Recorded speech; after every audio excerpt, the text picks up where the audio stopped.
Bonjour à tous, ravi de vous retrouver dans le cadre justement de votre émission FM Sport. L'antenne nous appartient. On prend les commandes évidemment pour ces rendez-vous hebdomadaires. On parle sport sur ce plateau. D'abord, j'ai l'honneur de recevoir quelqu'un qui passe par ici pour la première fois. Glad avec nous, comment vas-tu? Merci d'être avec nous. Merci Lionel pour l'invitation, je vais très bien, merci. Content d'être là avec mon collègue. Voilà. Pour une première fois, on signale bienvenue et surtout restez longtemps si vous le désirez. Alors, un autre habitué, évidemment, qui a pris l'habitude par ici, surtout avec les débats percutants. Lui, c'est Perside. Comment ça va? Je vais bien Lionel et je pense aussi que toutes ces personnes qui nous suivent en ce moment se portent aussi à merveille et surtout un réel plaisir de partager pour la toute première fois le plateau avec mon confrère Blad à qui je présente mes civilités parce que je l'aime tellement. Voilà, tout à fait. Ça nous fait penser évidemment à la radio-télévision nationale congolaise 2. Et voilà pour ces belles analyses évidemment. Merci à tous les deux de répondre à notre invitation. Mais d'abord, on va voir ensemble les titres au sommaire de votre émission. Interclub de la cave, le club congolais connaissait désormais leur adversaire. Seul Maniema Union concerné à ses premiers tours jouera les clubs zimbabwéens du FC Platinum. Quelle chance déjà pour le représentant congolais? On va essayer de répondre à cette question avec nos invités. La série des défaites se poursuit pour les Léopards dames battus par les Lions de la Tiranga. Au premier acte, le score est petit, 1-0 en faveur des Sénégalaises. Et de quoi souffre cette sélection congolaise? En tout cas, les calvaires continuent. C'est le week-end de finale, vous le savez, pour l'Euro et la Copa América. L'Espagne joue l'Angleterre, l'Argentine tenante du titre affrontera la Colombie. Et quelle opposition en tout cas, et quelle finalité, les précisions sont à suivre dans cette émission. On va terminer très naturellement par nos rubriques. Les triples sur une question d'actualité avant de terminer justement avec les temps additionnels. C'est à nos invités de faire l'émission à partir de ces moments. Émission largement préparée par Guélan Moya qui assure la réalisation. Merci à Samuel Ilunga qui est à la photo. Vous pouvez nous suivre en ces moments sur notre chaîne YouTube. Tapez Fondation Maloua Télévision. Je suis Lionel Sumik. Nos invités, les débats sont ouverts.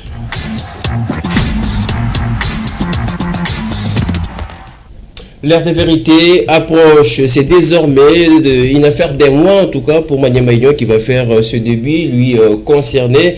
Voilà, c'est tout préliminaire qui jouera la formation du FC Platinum. Voilà la formation du Zimbabwe en double confrontation d'abord le 23 et puis le 25 août. Fiercé sur son adversaire en Ligue des Champions pour Papi Kimoto, c'est déjà le respect de l'adversaire, on va l'écouter.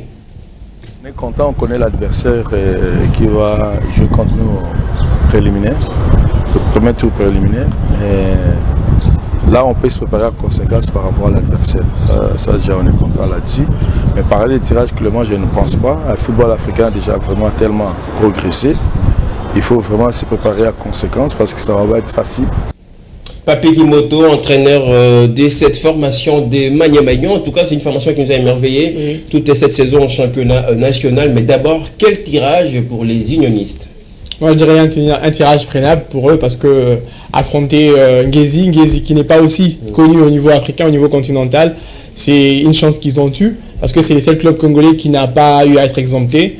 Et ils doivent donc en profiter pour faire le maximum au match aller. C'est-à-dire s'imposer au niveau du Zimbabwe, pourquoi pas chercher un nul, mais pas perdre, parce que perdre déjà le mettrait dans des conditions défavorables. Alors que Maniema Union qui retrouve l'Afrique après l'avoir manqué la saison dernière suite aux problèmes des organisations au niveau de la Fédération congolaise. Qui prendre en tout cas la place de Derek Lemon. Tout à fait, mais après la CAF c'est dédié pour dire que la CAF a constaté bien sûr les imbroglios au sein de la Fédération congolaise pour décider et a décidé de pouvoir retirer cette place à la République démocratique du Congo. Mais maintenant qu'ils sont de retour, à eux d'être sérieux, à eux de pouvoir faire du mieux que possible. Ils nous ont prouvé qu'ils sont capables, ils ont fait un parcours très élogieux. Tout à fait. Lors de l'édition, ils ont vraiment bien joué, ils ont battu Mazembe, le champion 2-0, ils ont battu Lupopo, ils ont battu les clubs. Et donc Maniema Union est une très bonne équipe, amenée par un très bon entraîneur qui connaît ses joueurs, qui connaît ses éléments et qui sait comment gérer ce genre de match. Patrick Kimoto a déjà joué des matchs africains, donc il peut apporter cette expérience à son équipe. Et ces joueurs aussi, il y a certains qui ont déjà joué contre des matchs africains, la Coupe de la Confédération. Il faudra qu'ils soient sérieux parce qu'un match, c'est gagne et ils devront gagner. Ils devront marquer le plus de buts. D'abord, pour se qualifier, ils devront marquer le plus de buts que leurs adversaires. prendre chaque match, aller comme retour au sérieux, parce que bien que c'est Ngezi, mais les équipes ne sont pas petites. Tout à fait. Ils sont cette équipe est championne chez elle. C'est ce qui explique évidemment qu'elle soit là au rendez-vous. C'est les grands rendez-vous, on va les dire comme ça, c'est les hauts niveaux, comme l'a reconnu par Papi Kimote, qu'on va encore écouter dans quelques instants. Tirage abordable, mais c'est quoi les projets pour ce qui est des Maniema Union? C'est vrai, il doit l'a rappeler, c'était un retour en Ligue des Champions. On rappelle leur première expérience, ça s'est très mal passé puisque c'est une équipe qui avait vendu presque tout l'effectif. Oui. Voilà, les projets, c'est un autre projet qui commence. Quelle chance en tout cas pour Maniema Union qui connaît déjà son adversaire. Ils ont toutes leurs chances face à cette équipe qui est aussi un club novice à ce niveau de la compétition. Maniema Union, c'est une équipe qui nous a montré qu'elle était capable de faire de bonnes choses déjà au niveau de la Ligue nationale ici cette saison. L'équipe a pu terminer en deuxième position, ce qui n'est pas moindre dans ces championnats où il y avait l'association sportive et club, le TP Mazembe, le Centre Lupopo, des clubs qui avaient aussi des effectifs pour prétendre terminer au haut du classement. Mais après, là où je mets un peu mes équipes fixes, c'est au niveau de la compétitivité, parce que c'est le club d'Ngezi Platinum joue le championnat actuellement, parce que les clubs est classé 3e. Ils ont déjà joué 17 matchs pour 8 victoires, 6 matchs nuls et puis 3 défaites. Ça veut dire qu'au niveau de la compétitivité, ça peut aussi pêcher du côté de Maniema Union, parce que notre championnat nous fait déjà arrêter. Voilà. Bien que ces joueurs-là jouent des matchs amicaux, mais il y a une différence entre un match officiel et puis un match amical et tout. Mais on rappelle que tout va se passer dans un mois, donc Maniema Union a tous les temps évidemment de se préparer. Maniema se prépare en jouant de matchs amicaux. Lui, Ngezi Platinum joue le championnat. Les matchs ont été cités avec un niveau vraiment considérable. Mais c'est aussi à Maniema Union de chercher et puis de trouver la formule qu'il faudra pour pouvoir battre cette équipe. Comme Bled a dit, discuter d'abord le match, aller avec beaucoup de sérieux, ne pas vouloir perdre, parce que moi j'aime toujours le dire, quand on n'arrive pas à perdre, on doit faire un effort et quand on n'arrive pas à gagner, de ne pas perdre, et de ramener un point de match limite pour pouvoir discuter le match retour avec un espoir de remporter. Voilà, pour vous soulager, surtout soulager votre inquiétude, on va écouter Papi Kimoto qui déjà rappelle la préparation a commencé et son équipe entre en stage de 45 jours déjà pour préparer ces matchs. On va l'écouter. On a repris du service il y a de cela 12e jour aujourd'hui. Voilà. Dès lors, la CAF a fait sortir les calendriers, les dates des calendriers de tout le préliminaire. On savait que nous, à la Ligue des Champions, on ne pouvait pas manquer à jouer les préliminaires. Élaborer un programme de 45 jours pour bien se préparer au maximum, être prêt pour essayer de faire un bon match en aller-retour contre cette équipe-là où je viens de dire qu'on connaît maintenant l'adversaire. Voilà, tout ce qu'on peut vous dire justement concernant cette équipe de Maniema Union, mais en 30 secondes, rapidement, Persil, vous prenez la main, l'effectif de Maniema Union, c'est une équipe qui nous a émerveillés, nous l'avons suivi évidemment depuis le début de cette émission, avec son parcours remarquable de champion national. Est-ce que l'effectif est des qualités pour faire un bon parcours, une très bonne campagne en Ligue des Champions? Ça va se voir lorsqu'ils vont jouer deux matchs, mais après, en guise de ce qu'ils nous ont montré la saison qui vient de se terminer, voilà, ils ont quand même un effectif pour. Il ne faudrait pas oublier aussi, il y a des joueurs qui vont partir. Déjà, le joueur Matuela qui est en sorcerie près de signer dans la saison. On va rappeler l'effectif de GFT avec Voilà, c'est ça aussi le vrai problème. Lorsque vous finissez une saison, vous avez fait de très bonnes choses avec un effectif qui est déjà en place et que vous êtes censé de vendre certains joueurs pour récomposer avec d'autres qui vont venir, ça peut poser problème. Mais là où moi je mets encore une nouvelle fois mes inquiétudes, c'est lorsqu'ils vont passer cette étape et ils devront croiser l'équipe d'Atlético, Petro Atlético de là, ça risque d'être en oui, Petro, c'est un habitué de la compétition, il arrive souvent en demi-finale, voire en phase de groupe. Et Maniema Union, lui, n'est pas un habitué de la Ligue des Champions, qu'on se les dise. Des fois, il a buté face à Mamelodi, il a tombé face à Pyramids. Donc, il faudra qu'ils élèvent leur niveau de jeu et surtout faire un bon recrutement déjà, avant la compétition, faire un bon recrutement. Bien que, je ne sais pas si en septembre, face à cet adversaire, ils auront déjà recruté des éléments, mais ils ont un budget de 5 millions selon ce qu'ils ont de faire lors de la rassemblée générale, quitte à de pouvoir choisir de bons pions, de bons joueurs qui pourront renforcer l'équipe. Tout à fait. Et puis Kimoto a joué avec cette équipe, il sait les faiblesses, il pourra renforcer donc le secteur où ça ne marche pas pour qu'il puisse être répondant, surtout pour le dire ainsi, le genre de Kindu, la population de Kindu attend vraiment que leur équipe puisse progresser et toute la nation congolaise aussi attend que cette équipe progresse. Mais est-ce qu'ils vont jouer leur match à domicile au stade des Martyrs? Cette année, ça sera à Kindu? Moi, je souhaite qu'ils puissent jouer ce match-là. Devant leurs supporters. Ça aussi, il y a des conditions. Encore que le stade de Martyr aussi n'est pas aussi homologué par la CAF. Totalement, ça aussi. Peut-être avec le vent du nouveau ministre qui veut ressusciter toutes les infrastructures sportives, on espère peut-être que ça va arriver jusqu'à Kindu. Encore que ça passe pas vraiment sur le ministre. C'est l'administrateur du stade qui... Tout à fait. On a une question à la fin. Nos stades, ce sont des installateurs sportifs qui appartiennent à l'État. Parce qu'il ne faudrait pas oublier, le ministre est norme des administrateurs pour gérer ces stades-là, mais ce qui revient à dire que le ministre n'est pas censé déconstruire, réhabiliter, bien sûr. Tout à fait.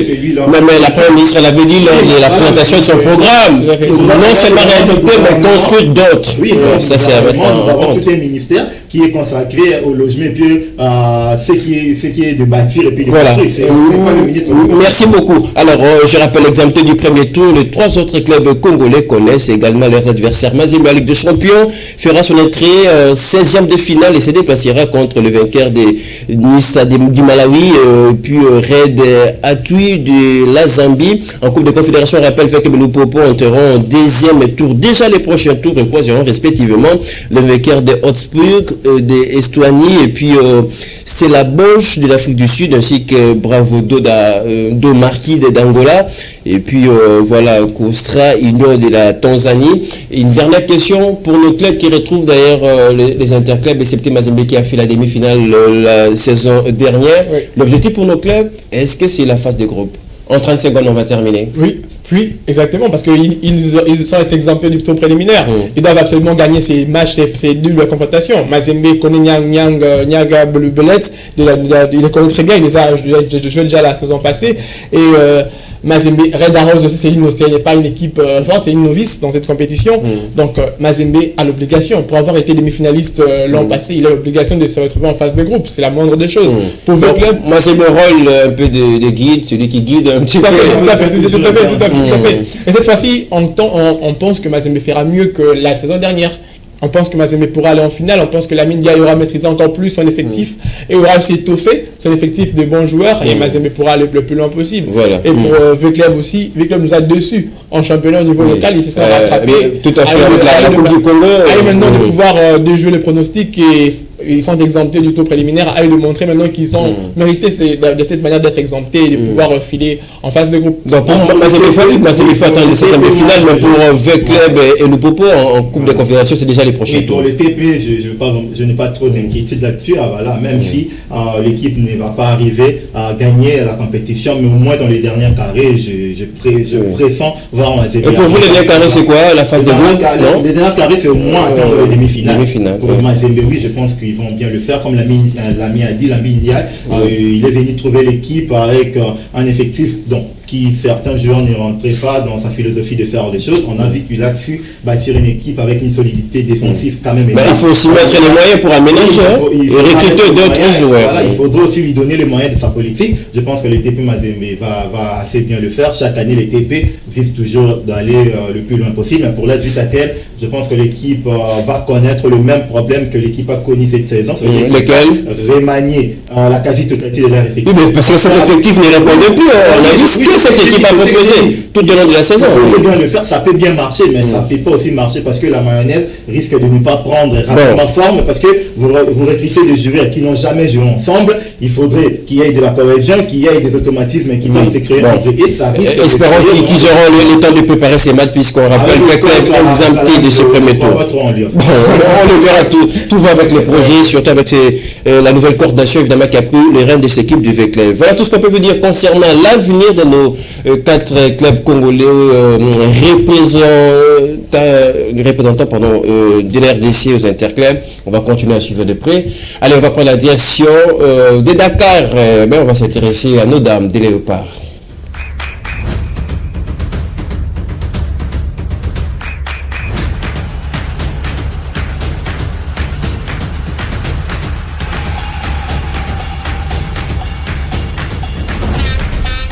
décidément, le Calvaire n'a pas encore donné son dernier mot pour les Léopards Dames alors qu'ils étaient au point d'arracher un match nul. Et c'est aux dernières minutes de la rencontre qu'elles ont tout lâché, battu 1-0 par les Lions de la Teranga. Les Calvaires, en tout cas, continuent, n'est-ce pas, Percy? On rappelle, nos filles ont fini un stage au Maroc, là où elles ont perdu tous les deux matchs. Après, notre niveau de football aussi, côté féminin, n'a pas évolué. Ça, il faudrait le dire aussi. Mais il y a les championnats qui viennent de se clôturer, quand même. Les TP Mazembe qui prend le goût, qui prend le long. Pour la deuxième saison consécutive. Mais après, je pense qu'on doit évoluer dans notre manière de faire les choses, parce que c'est quand même, excusez-moi pour le terme, du pur n'importe quoi. Il faudrait simplement voir la quasi-totalité de l'effectif qui compose cette équipe dames. Il y a pas de joueurs qui évoluent ici au championnat national. Ça prouve que c'est à la base que les choses doivent commencer, mais on n'arrive pas à mettre du sérieux de ce côté-là. Et on mise sur des joueuses qui jouent à l'étranger. Mais encore que c'est quoi leur niveau à l'étranger? Elles jouent dans quel club? C'est ça le vrai problème. Je pense que la CAF, lors des saisons passées ici, la CAF avait exigé que toutes les équipes qui vont participer aux compétitions interclubs de la CAF, que ces équipes-là puissent avoir aussi des équipes de football. Mais il n'y a que le TP Mazembe qui a rempli ces quotas-là. Mais il faut du temps quand même à ces clubs pour s'organiser de ce côté-là. Ça viendra avec le temps.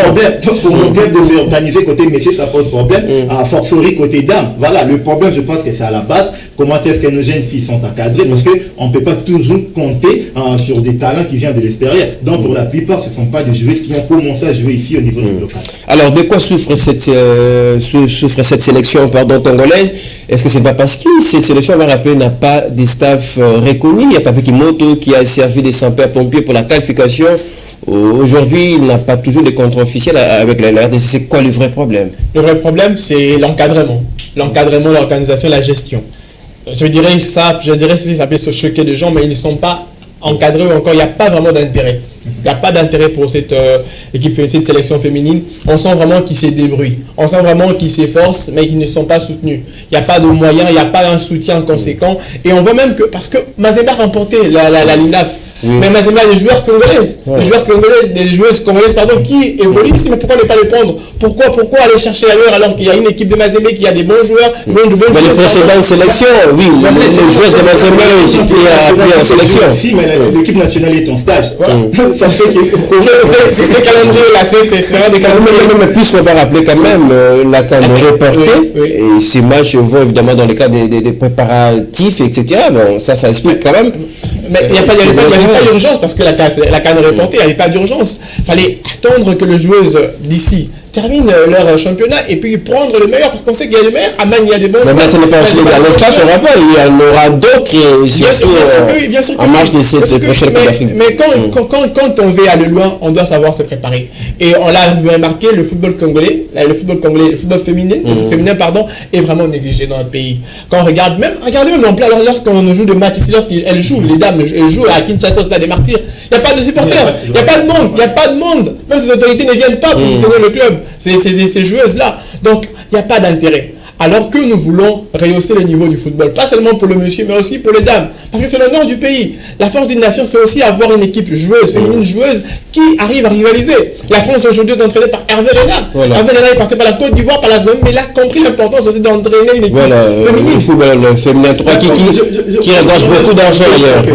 Vous savez, sur d'autres dossiers, je prends l'exemple de la France, il y a des clubs de football métier qui ont aussi des équipes de football.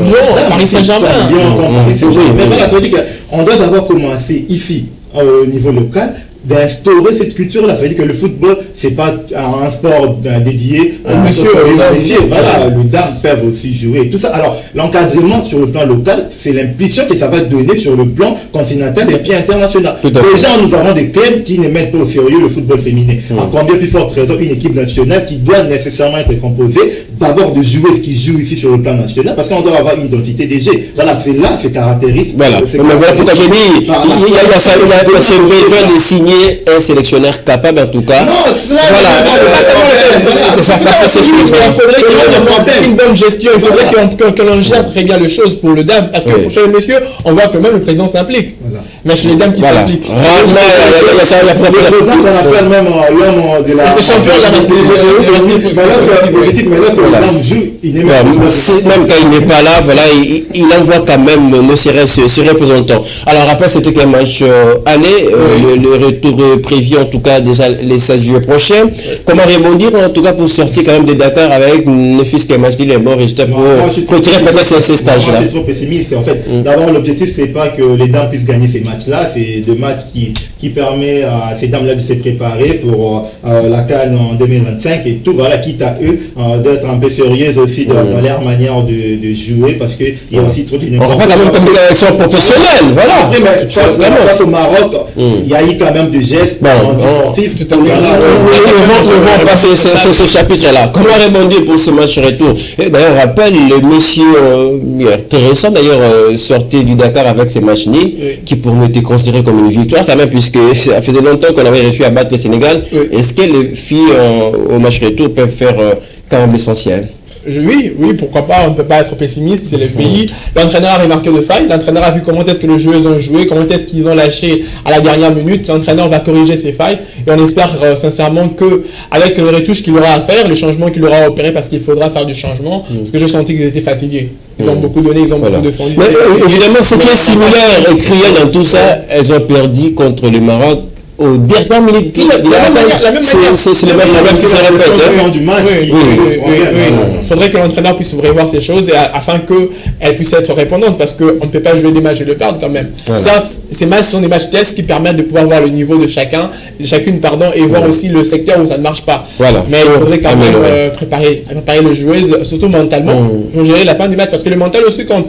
On peut bien jouer au football, mais le mental compte. Quand vous dites, bon, les 91e minute, 92, le match est fini, alors que pour l'adversaire, le match n'est pas fini, vous allez encaisser de donc le match c'est 90 minutes et surtout ça va évidemment aussi avec la motivation. Voilà tout ce qu'on peut vous dire pour l'heure concernant nous. Léopard Dames, on rappelle le match retour est déjà pour le 16 juillet prochain, on va suivre avec beaucoup d'intérêt. Messieurs, je vous invite à me rejoindre puisqu'on va prendre le vol, on prend la direction l'Europe et puis l'Amérique, voilà, pour ce week-end de finale. On va parler de la Coupe d'Europe et de la Coupe América.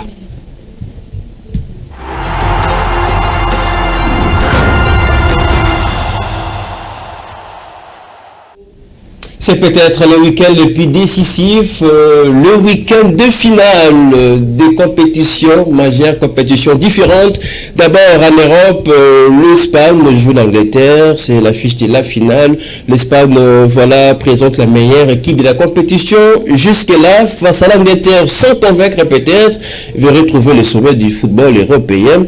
Messieurs, lesquels favorites l'Espagne, l'Angleterre?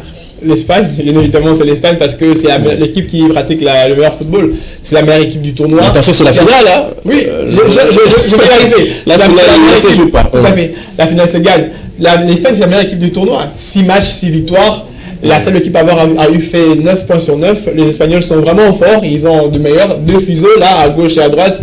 Lamine Yamal et Nico Williams. Et ils ont aussi 2 joueurs à un milieu de terrain conséquent. Vous avez Rodri, Fabien Ruiz et autres. L'Espagne, c'est vraiment le football champagne.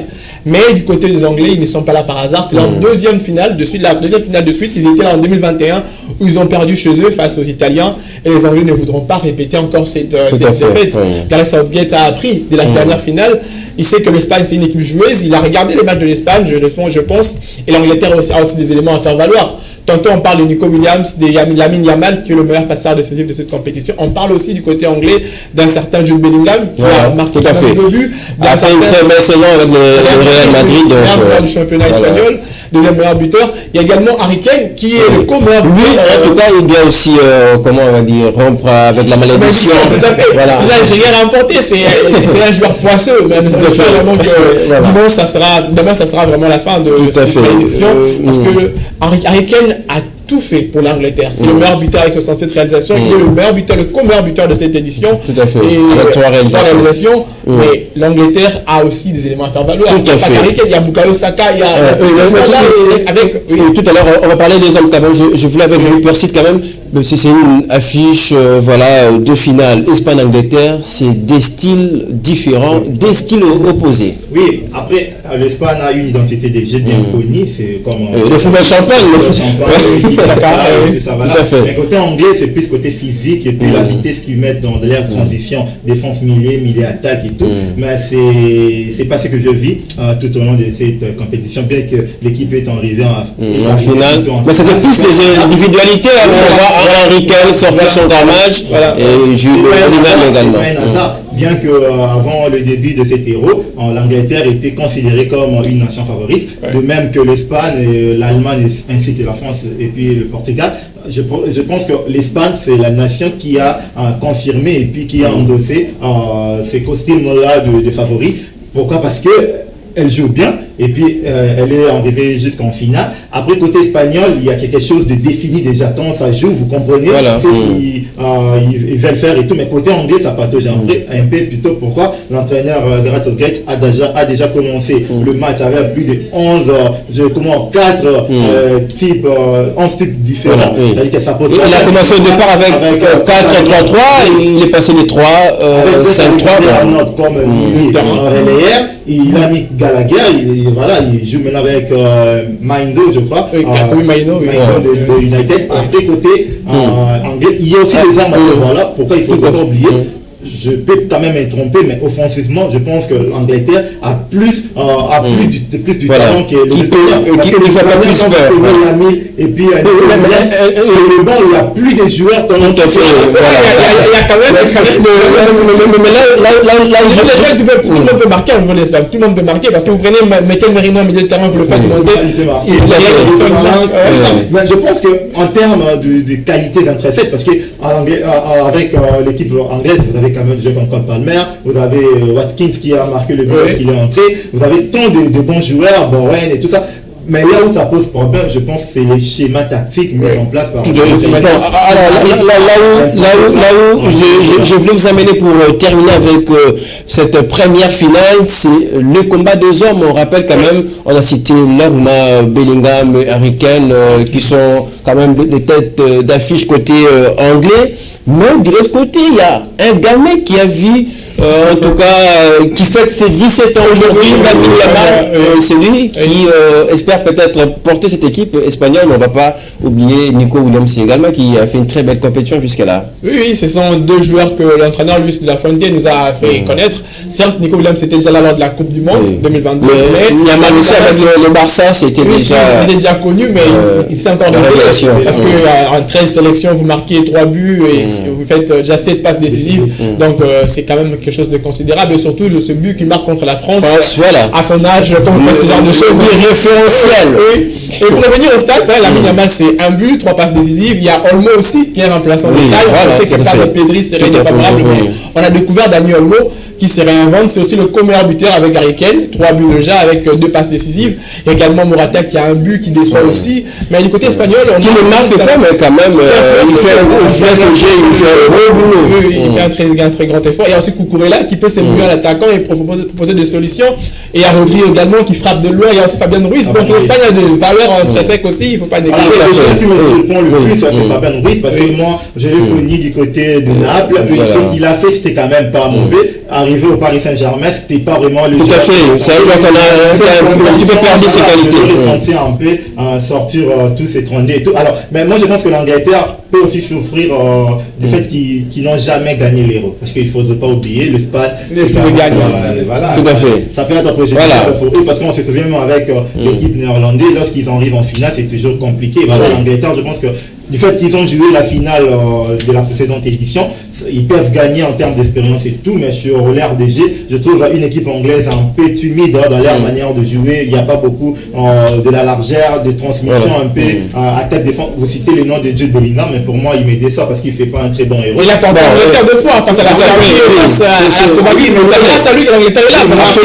Marquer, c'est une chose, mais faire une bonne compétition à nous aussi. Il y a aussi de la fatigue aussi sur l'épaule, c'est déjà évidemment un petit peu de problème. Alors, aussi, je vous rappelle, on a une autre finale. Venons-en rapidement. Oui, c'est la Copa América, l'Argentine de Lionel Messi vers un nouveau sacre en des compétitions consécutives. Pour le faire, il faut défier la Colombie. porté par son capitaine, le doyen James Rodriguez. Monsieur, on le fait rapidement puisqu'on va terminer avec nos rubriques. La Colombie, c'est pour l'histoire est confirmée, alors que l'Argentine, c'est pour durer et rester encore longtemps sur le continent. Oui, vous l'avez bien résumé. L'Argentine, c'est 3 finales à 3 ans. Voilà, 2021, 2024 et 2022 puis 2023. C'est-à-dire que c'est une équipe qui s'est construite autour de Lionel Messi. On voit des individualités qui se dégagent, mais sur un collectif bien formé. Vous avez Rodrigo De Paul, vous avez Enzo Fernandez et puis Mike Allister. Ce sont des joueurs qui jouent pour Lionel Messi, comme l'avait bien dit le gardien Emilio Martinez lorsqu'il a arrêté le tir au but du joueur de l'Équateur. Il a dit que Messi a raté son penalty, mais moi j'étais là pour arrêter, pour lui faire plaisir, parce que il joue carrément pour Lionel Messi. Je pense que, comme tu l'as dit, l'Argentine c'est pour confirmer. Il ne faut pas oublier la Colombie, ça fait déjà 23 matchs qu'ils n'ont pas encore perdu. C'est-à-dire qu'avec ils sont sur une très bonne dynamique. Avec le retour de James Rodriguez à un très bon niveau. Le patron en tout cas de cette équipe. Je pense que c'est une finale qui promet des étincelles. Tout à fait. Alors, un mot quand même sur la Colombie. L'Argentine favorite, on va les rappeler, c'est fait 3 finales de suite. Mais la Colombie, évidemment, des arguments pour tutoyer, embêter cette équipe argentine. Oui, la Colombie, c'est une équipe surprise. On voyait le Brésil, on voyait l'Uruguay, mais la Colombie nous a surpris. Et pour moi, je dirais que c'est une équipe qui est, dans cette compétition, l'équipe la plus régulière par rapport à l'Argentine. Moi, je le dis comme ça parce qu'elle nous a montré des choses et surtout un excellent James Rodriguez qu'on l'a jamais vu à ce niveau. Il a joué, je pense, 4 matchs ou 5, mais il a déjà donné 6 passes décisives, 4 formes du match. Et surtout, il y a son but qui a qualifié son équipe en finale. Tout à fait. Donc, moi, je dirais que James Rodriguez, pour ses parcours et le jeu, mérite de gagner cette compétition, mais surtout, il faudrait être vigilant parce que l'Argentine, il y a Messi, bien sûr, mais quand Messi est en méforme, il y a le Taro Martinez qui a fait 4 buts, qui peut vous sortir un but, ou encore Julian Alvarez. Et dans le perche aussi, il y a quand même Emiliano Martinez. Tout à fait. Le mur, en tout cas, l'un de la séance de tir au but. Le Cafeteros devant être parce que oui, on veut gagner. Merci beaucoup. La Colombie arrive à atteindre la finale. Que James Rodriguez a dit, mais il faudrait quand même laisser ses émotions et être concentré sur le match parce que Messi voudra aussi en voir encore parce qu'il ne lâche jamais de trophée. Voilà, absolument. Peut-être un titre qui peut faire en sorte qu'il revient à la course au Ballon d'Or, on ne sait jamais. Alors, merci cher Messi en tout cas pour vos éclairages. Et bien, on va terminer très naturellement avec nos rubriques. On va commencer avec le triplé.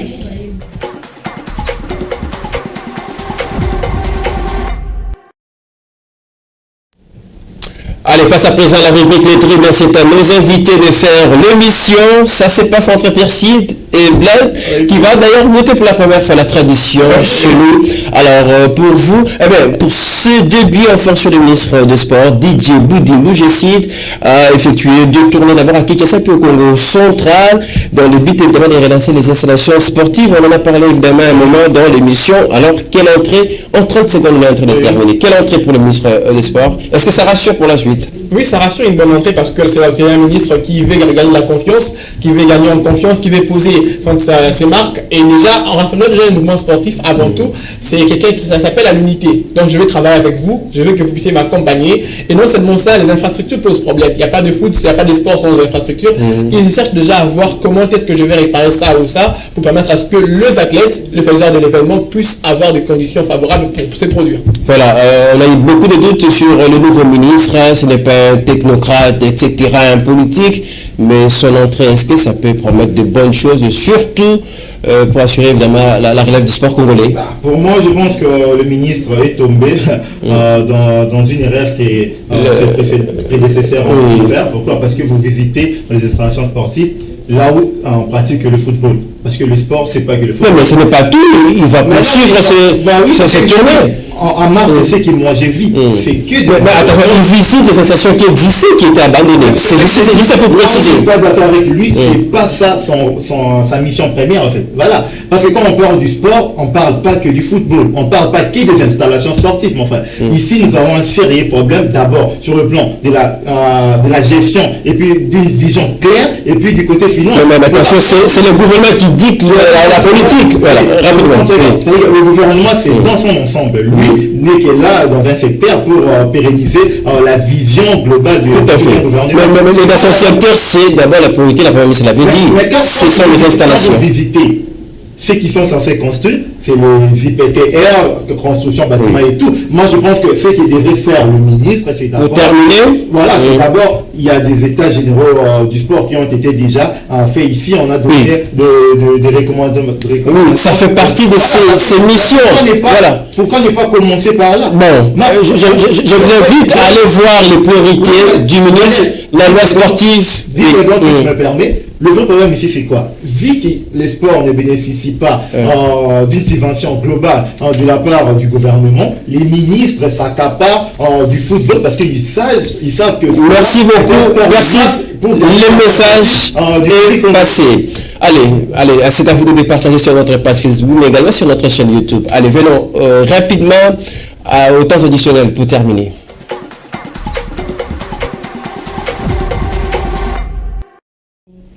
C'est à nos invités de faire l'émission. À partir de ce moment, Bled va clôturer. On va commencer avec cet habitude pour donner l'élan. Les temps additionnels, c'est à nos invités de faire l'émission. C'est à vous de faire l'émission. Autre sujet d'actualité, en 30 secondes, on est en train de terminer. On peut parler de l'entente professionnelle de football congolais qui est le PEFKIN. C'est un championnat qui se joue de manière régulière. Et ils ont essayé un peu de peaufiner des stratégies pour permettre à cette compétition, à ces championnats de se jouer chaque année avec régularité. Là-bas, il n'y a pas de match remis, il n'y a pas de report de match, mais le championnat souffre en termes de visibilité et puis du sponsoring. Moi, je demanderai au président de ces championnats-là, qui est M. Alain, qui est le responsable de l'Académie Football Club Oudjana, de mettre quand même du sérieux, de bien peaufiner les choses pour appeler le sponsor. Pourquoi ne pas signer un partenariat avec une chaîne qui va commencer à diffuser ces matchs-là pour permettre à ce que le championnat en question puisse retrouver de l'engouement et puis du ferveur de la part de... Merci beaucoup pour ce précieux temps additionnel. C'est à votre suite d'actualité. Oui, moi je profite simplement pour féliciter un joueur qui a eu de la patience, un joueur qui a de la patience pour rester au pays, qui a été formé à Lubumbashi, formé à Katumbi Academy et aujourd'hui il a été récompensé, Joël Meya, qui va quitter le Tout-Puissant Mazembe pour s'engager avec l'AS FAR du Maroc. Moi je le souhaite bonne chance. C'est un joueur que j'ai apprécié, qui a apporté beaucoup lors du Leopard Chan, qui a beaucoup apporté, qui a surtout été patient avec Mazembe. Il a souvent été dans le banc, souvent pas dans le plan de Miyayo, mais il est toujours resté là pour au besoin répondre aux besoins de l'effectif ou monter pour apporter un plus à Mazembe. Aujourd'hui, il est récompensé pour un parcours au niveau international, donc au Maroc. Moi, je lui souhaite bonne chance. Lui qui autrefois été en conflit avec son ancien club, le Tout-Puissant Mazembe. Voilà. Le chemin est ouvert en tout cas pour ces joueurs. Merci, chers messieurs.